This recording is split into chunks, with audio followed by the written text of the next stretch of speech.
Hello friends, मैं खुशाल आप सभी का बहुत बहुत स्वागत करता हूं हमारे यूट्यूब चैनल पर। आज की हमारी डिक्टेशन है वॉल्यूम नंबर 16 से exercise number 333। Get ready, start. Sir, as you are aware, under the Constitution, certain rights have been reserved for the scheduled castes and the scheduled tribes as laid down in Article 330 of the Constitution. Now, the principal point in respect of which this right was reserved or recognized was that there ought to be reservation of seats so far as the scheduled castes and the scheduled tribes were concerned in the parliament and in the state legislatures.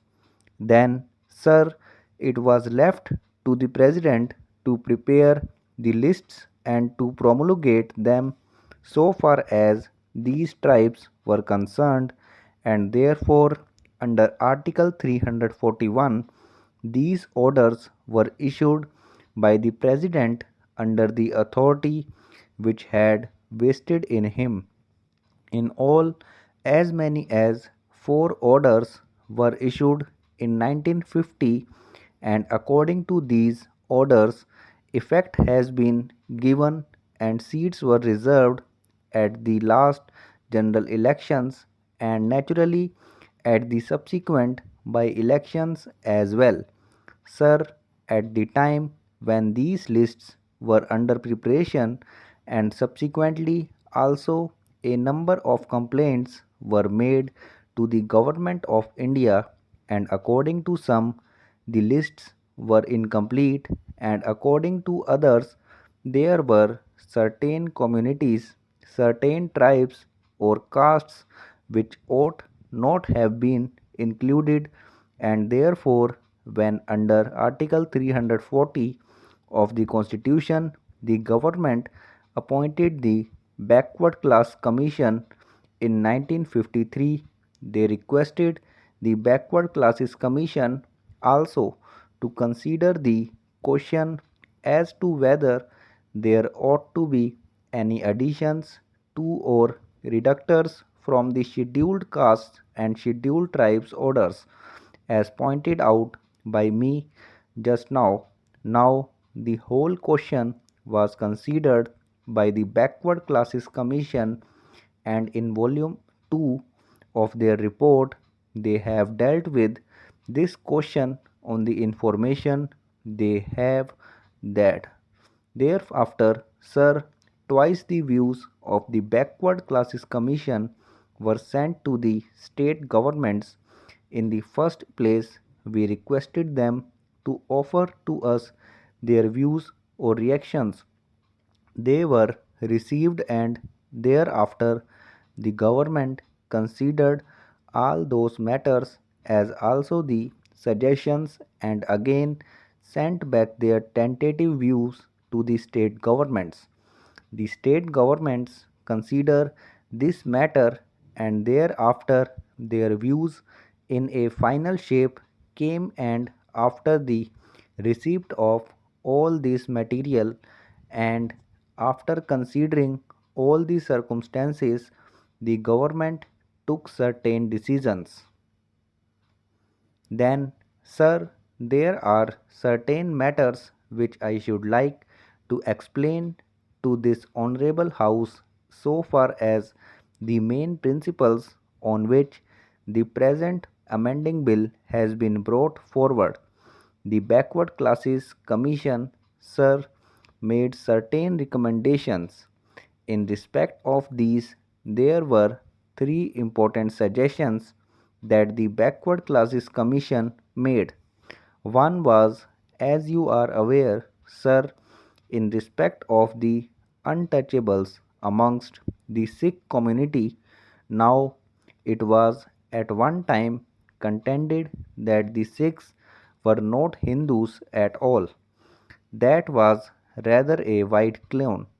Then they also contended that they had no caste system as such amongst the Sikhs. Therefore, there could be no question of any caste being recognized as a scheduled caste because, as you are aware, sir, the members should belong to the Hindu community, and it was one of the fundamental or vital points on which a community within that particular tribe or within that particular group of people could be recognized as a scheduled caste. In respect of scheduled tribes, sir, the question of their belonging to a particular religion need not be taken into account, and there are scheduled tribes who have been recognized in these others, who belong either to the Hindu community or to the Christian community, or they follow certain customs and manners which may not come within the established doctrines of either Hinduism or Christianity. Therefore, sir, so far as the scheduled tribes were concerned, the question of their being members of the Hindu community was not taken into account at all. But so far as the scheduled castes are concerned, we have to understand here the historical fact that these were members of the Hindu religion, but on account of certain nations prevailing in ancient India, certain people, our own people, were unfortunately recognized as untouchables, as they are called, and therefore certain very bad practices based on the elite doctrine of untouchability grew up, and that to a very large extent, as you are aware, sir, polluted the very good atmosphere that ought to have been associated with the Hindu religion.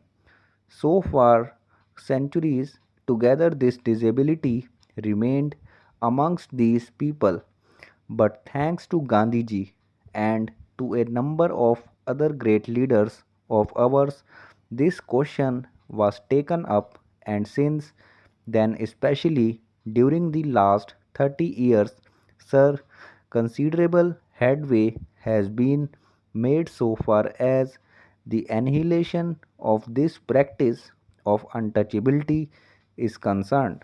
When the Constituent Assembly was considering this question, certain points were placed before that assembly. One of them was that there ought to be a reservation of seats for the scheduled castes. Thanks for watching this video.